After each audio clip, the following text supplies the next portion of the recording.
All right, guys. So I am recording this, so you'll know that there is a recording button in the upper left-hand corner. So this is what you're going to be working on today. So yesterday you guys took your fingerprints of your thumb and your finger. Yes, Thomas? I have a question. Yeah. You're done explaining it. Yeah, go ahead. What's your question? Can I get a question? Yes, go ahead.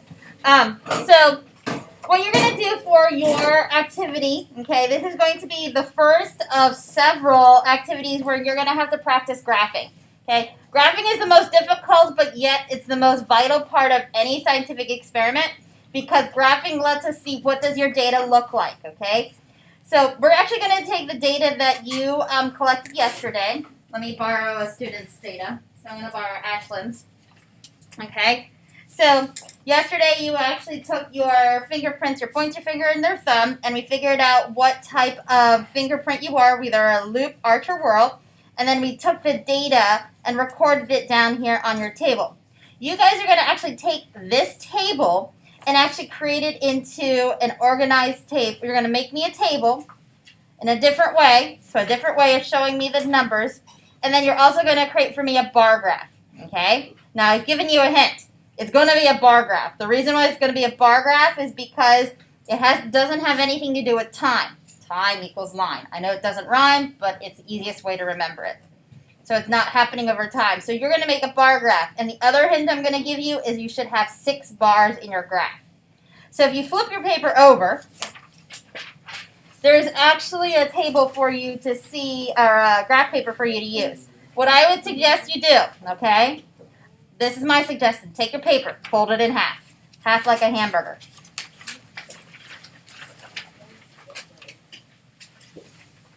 Make the top part where your table's going to go, and the bottom part where your graph is going to go.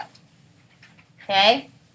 A, it's organized, and B, that way you don't forget that you have to make a table and a graph, okay? If you want your table to be a little bit smaller and your graph bigger, that's totally up to you, but this is kind of like your divider to say, okay, data is going to be in 2 different places. Then you're going to write me a few sentences describing what's in your graph.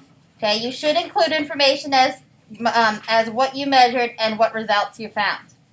Then finally, there are 4 questions on the bottom for you to answer. Okay, 1, control variables, which means what did we keep the same the entire time? 2, independent variable, what are we going to be measuring? We're measuring the different types of fingerprints.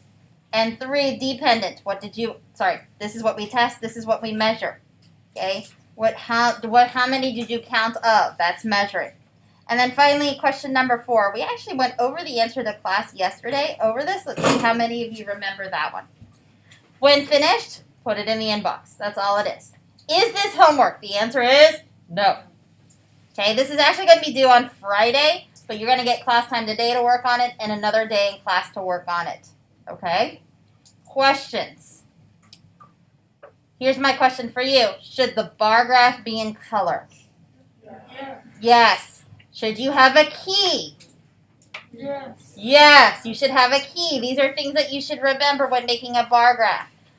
What other things you also should remember when making a bar graph? There's something that probably should go across the top. Callie? Labels and a title. Labels and a title, okay? Title at the top, label your x-axis, label your y-axis.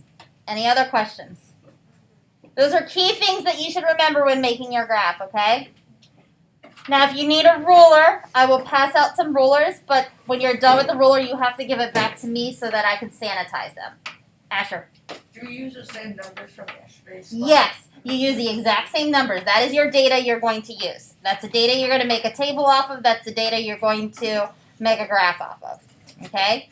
So your table should not look like this. It should look a little different. You make the table however you want it to look. It's just to see if you guys can correctly create a table. Okay? Questions? Other questions?